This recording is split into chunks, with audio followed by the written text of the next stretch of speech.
Good morning, everyone. Today is 17th, Tuesday, the 17th of March 2026. As usual, this morning we are gathering here to show our respect and homage to the Buddha for his kindness and compassion towards all sentient beings. So today, relatively a bit colder than yesterday, and there is no sun yet, and maybe today there won't be sun at all. But hoping that no rain and it won't get colder than this later afternoon.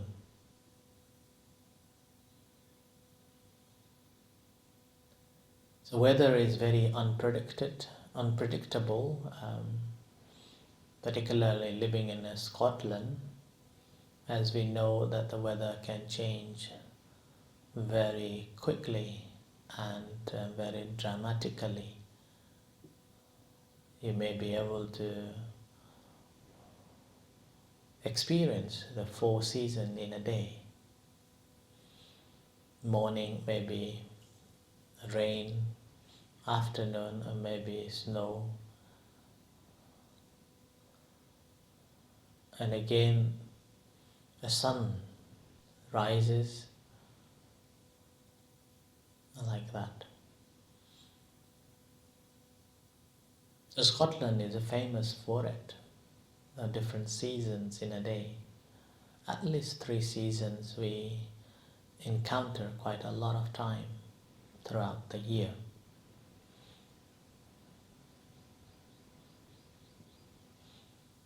If we reflect on the weather, our emotions are also similar to that too. We never know when our emotion changes, when our feeling changes, and straight away entire behavior changes.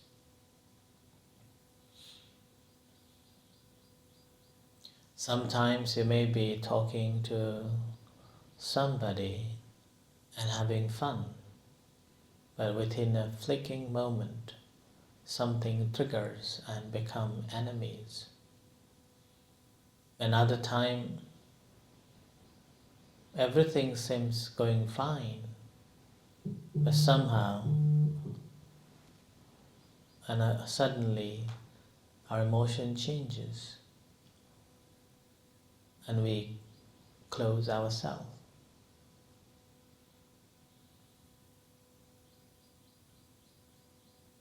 So this is how emotion works. Similar to the weather, that weather changes. Which is the reason that the Buddha always encourages us to be mindful and do good things whenever possible, which always possible. Because as the time passes relentlessly without warning anybody and without waiting for anyone, so thus the tide comes and goes, comes and goes. Our life also passing day and night, every moment, every second that we breathe, we breathe or we walk. We're spending our time, our life becoming shorter and shorter.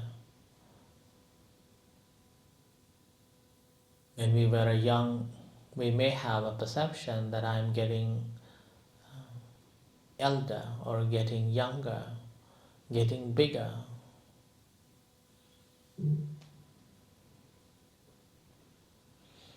But as we grow old,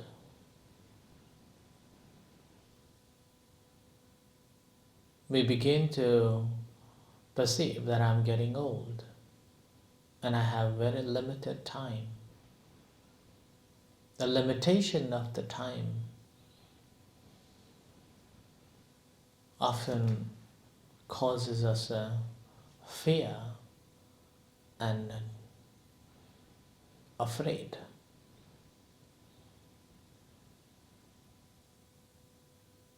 Like during the time of the Buddha, there were two Brahmins who perceived that they were having a good life and well respected in the community. But it happened that as they got old, somehow they felt insecure. Somehow, despite they well respected and were the leading rituals and performing ceremonies for a general public, those who believe in Hinduism, they found that in their hearts they had this fear and a dread and confusion. So one day both of them had a discussion that despite we have studied these scriptures and performing these ceremonies, but we still have this inner fear. What shall we do? So both, due to having heard about the Buddha and his teachings, they thought that better to see the Buddha and get some advice, because Buddha will not discriminate whoever comes to discuss with him. So both went to see the Buddha. On arrival, they exchanged the friendly greetings.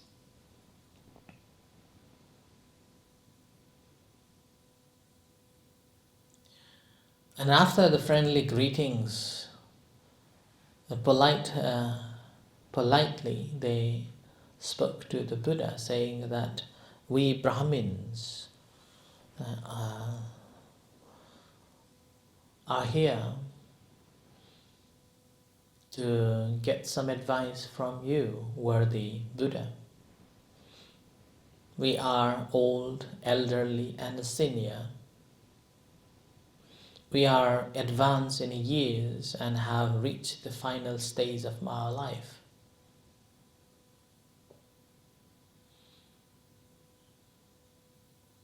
If I remember correctly, these Brahmins were 120 years old already. So they say that we are 120 years old. And we feel that we haven't done anything good and skillful, nor have we made a shelter from fear and dread.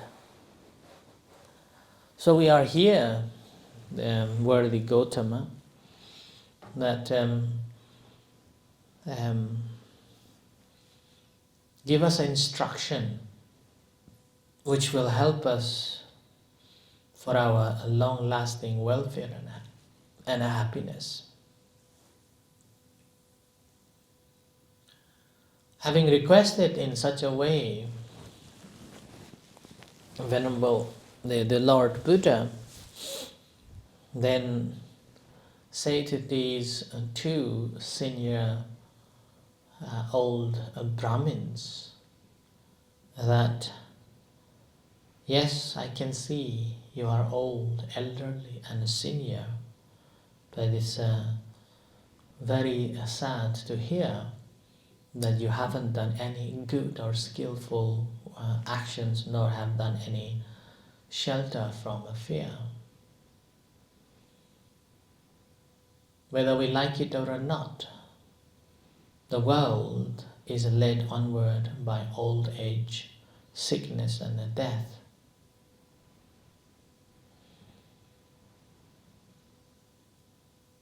Now, someone who hasn't cultivated the good thing that can produce the fear in them,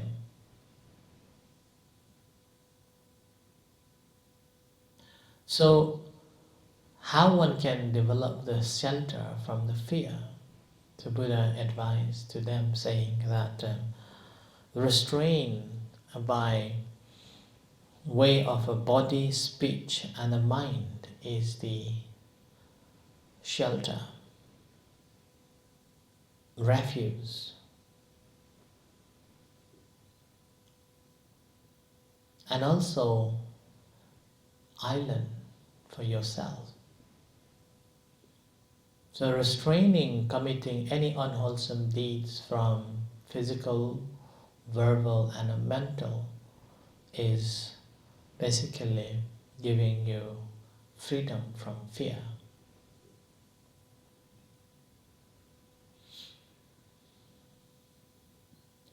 And that leads to the real happiness and welfare in this life and hereafter.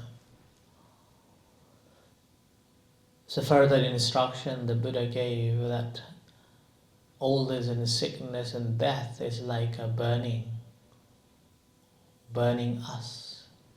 And the simile is like the burning the house. When you see that the house is burning, you will pick up things that's not burnt out from the house, not the one that's already burnt. So rescuing all those good items and useful, not the one that's burnt and unuseful. Similarly, a person who has seen that a life is burning and our time is turning to closer and closer, and life is coming to the end. In that case, the Buddha said that one should rescue themselves by giving. Whatever you have given as a donation or the dana, through physically, through verbally, and through mentally, that has been rescued. Physically, we offer our strength to do some voluntary works, social works, for the good of others.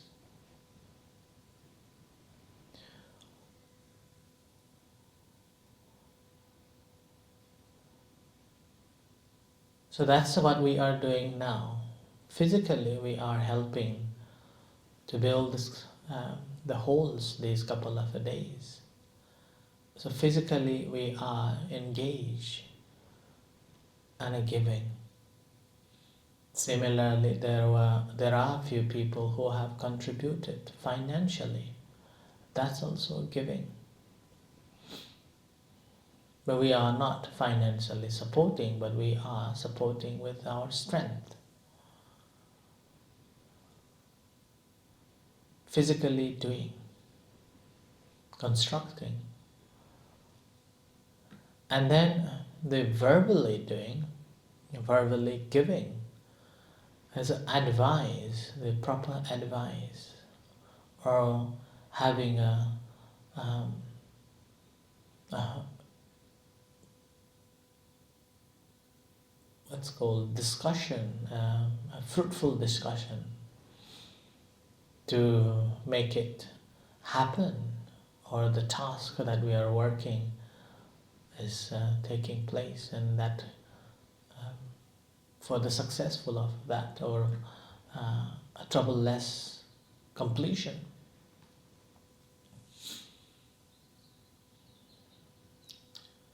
So we had quite a few discussions about how to create and how to build and how to transport and stuffs and materials. So with that constructive conversation or discussions, we all have the same directions and aims. Similarly, this dana, the generosity, giving advice, verbally giving advice, so we are doing so, and mentally having the thought of a completion and having a thought of a helping one another, that is the generosity.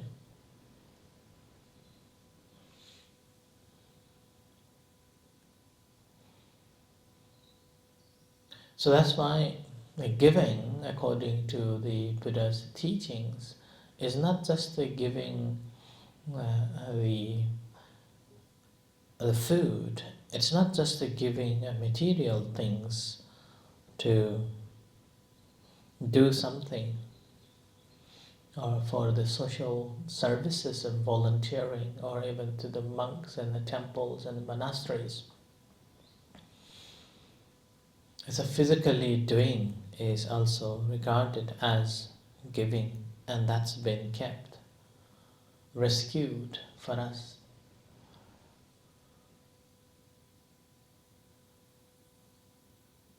And this is what one needs to shoot after, particularly if we are coming to the end of our journey in this samsara, this life. Further on, whatever time left, we should be mindful of all the actions that we perform through the bodily, verbally, and speech, which normally we do two things, one, either the good or bad. If we are doing good thing, carrying on, continuing it. If you are doing a bad, then ability to put any fuel to continue and reduce and eventually remove and abandon them. And that is the task that we have to contemplate on, so that our life becomes much more fruitful, much more meaningful, and that not only brings the happiness here in this life during this time, but also it will be cause to find the new good lives furthering on, because for the freedom from the cycle of a birth and a death.